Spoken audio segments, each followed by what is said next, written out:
நமச்சிவாய வாழ்க. நாதந்தாள் வாழ்க. இமைப்பொழுதும் என் நெஞ்சில் நீங்காதான் தாழ் வாழ்க. வாழ்க வளமுடன். அனைவருக்கும் இனிய வணக்கங்கள். நாம் தற்போது 2025ஆம் ஆண்டின் இறுதியை நெருங்கிக் கொண்டிருக்கிறோம். 2026ஆம் ஆண்டின் முதல் மாதமான ஜனவரி மாதத்தில் நுழைய உள்ளோம். நிகழும் ஸ்ரீ மங்களகரமான விசுவாச ஆண்டு மார்கழி மாதம் 17ஆம் நாள் திரியோதசி திதியில் ரோகிணி நட்சத்திரத்தில் சுபம் நாமயோகத்தில் கௌளவம் கர்ணத்தில் சித்த யோகத்தில் வியாழக்கிழமை அன்று இந்த மகத்தான ஜனவரி மாதம் பிறக்கின்றது. இந்த மாதத்தில் பல கிரகங்கள் தங்களின் நிலைகளை மாற்ற உள்ளன. ஜோதிட சாஸ்திரப்படி ஜனவரி 1, 2026இல் கிரகங்களின் சிறப்பு சேர்க்கையால் உருவாகும் மிகப்பெரிய யோகமான சங்கோண யோகம் ஒரு சில ராசிக்காரர்களுக்கு மங்களகரமானதாகவும் அதிர்ஷ்டமானதாகவும் வாழ்வில் புதிய வெளிச்சம் தருவதாகவும் அமையும். ஜனவரி மாதம் 13ஆம் தேதி செல்வத்தின் அதிபதியான சுக்கிர பகவான் மகர ராசிக்கு செல்ல உள்ளார். ஜனவரி மாதம் 15ஆம் தேதி கிரகங்களின் தலைவனாக கருதப்படும் சூரிய பகவான் மகர ராசிக்குள் நுழைய உள்ளார். ஜனவரி மாதம் 16ஆம் தேதி கிரகங்களின் தளபதியான செவ்வாய் பகவான் மகர ராசியில் சஞ்சரிக்க உள்ளார். இம்மாதம் அதாவது ஜனவரி 17ஆம் தேதி புதன் பகவானும் ஜனவரி 18ஆம் தேதி சந்திர பகவானும் மகர ராசிக்கு செல்ல உள்ளனர்.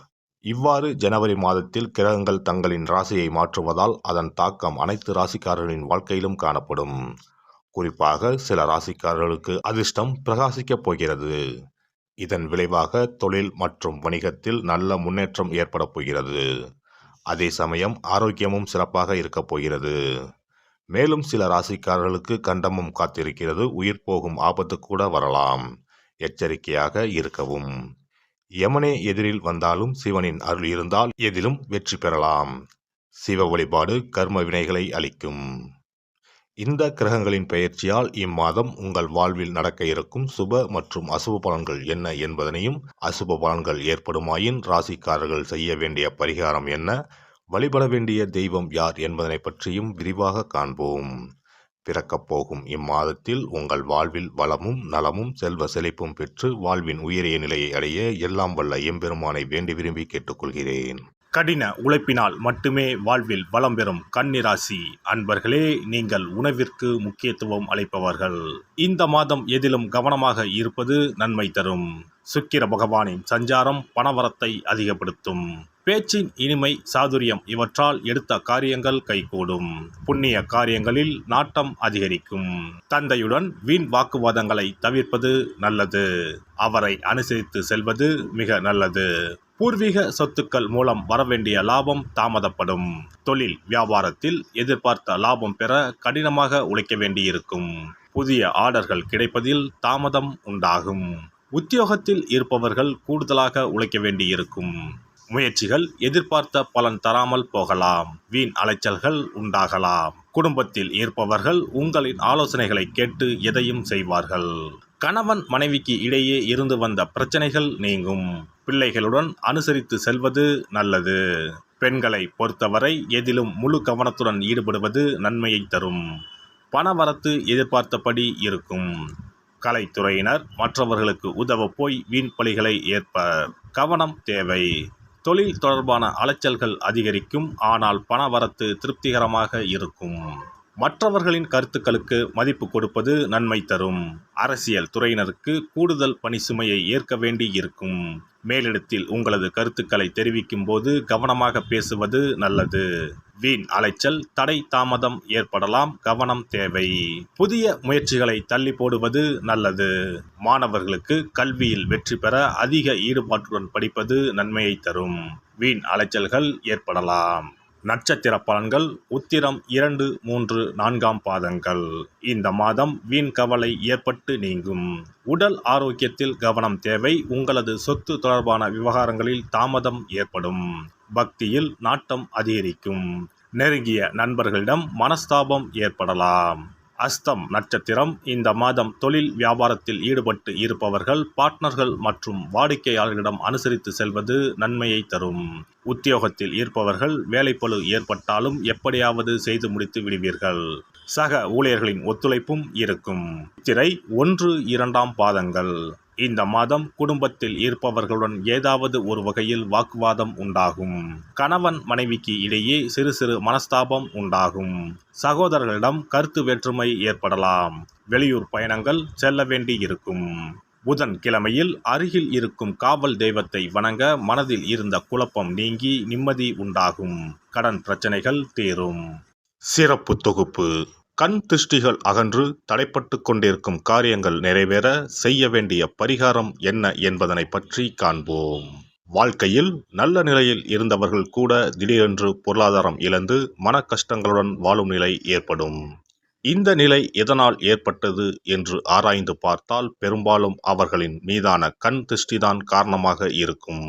கல்லடி பட்டாலும் கண்ணடி படக்கூடாது என்று சொல்வார்கள் அல்லவா, அது உண்மைதான். இது போன்ற பிறரின் பொறாமை கொண்ட கண் திருஷ்டியினால் பலரின் வாழ்க்கை சிரமத்திற்கு ஆளாக நேரிடும். இது போன்ற கண் திருஷ்டிகளிலிருந்து எப்படி தப்பிப்பது? இருக்கவே இருக்கிறது எளிதாக கிடைக்கும் ஊமத்தஞ்செடி. தெய்வ சக்தி நிறைந்த செடியாக கருதப்படும் ஊமத்தஞ்செடியின் காய், பூ, இலைகள் என அனைத்தும் தீய சக்திகள் விரட்ட பரிகாரத்துக்கு பயன்படுகிறது. பொதுவாக ஊமத்தம் காய்க்கு கெடுதலை அகற்றக்கூடிய சக்தி உண்டு. நம் வீட்டில் உள்ள எதிர்மறை சக்தியை அகற்றுவதற்கு ஊமத்தங்காய் தீபம் சிறந்த பரிகாரமாகிறது. தெய்வீக மகத்துவம் நிறைந்த ஊமத்தங்காய் மற்றும் பூவையும் எடுத்துக்கொள்ளுங்கள். வீட்டுக்கு அருகில் இல்லை என்றால் நாட்டு மருந்து கடைகளில் கிடைக்கும்.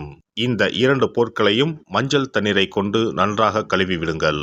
சிறிது நேரம் அவற்றிலுள்ள ஈரம் போக ஆறவிட்டு பிறகு அவற்றை ஒரு மஞ்சள் துணியில் குலதெய்வத்தை வேண்டி ₹1 நாணயத்தோடு சேர்த்து முடிந்து வீட்டின் நிலைப்படியில் கட்டி தொங்க விடுங்கள்.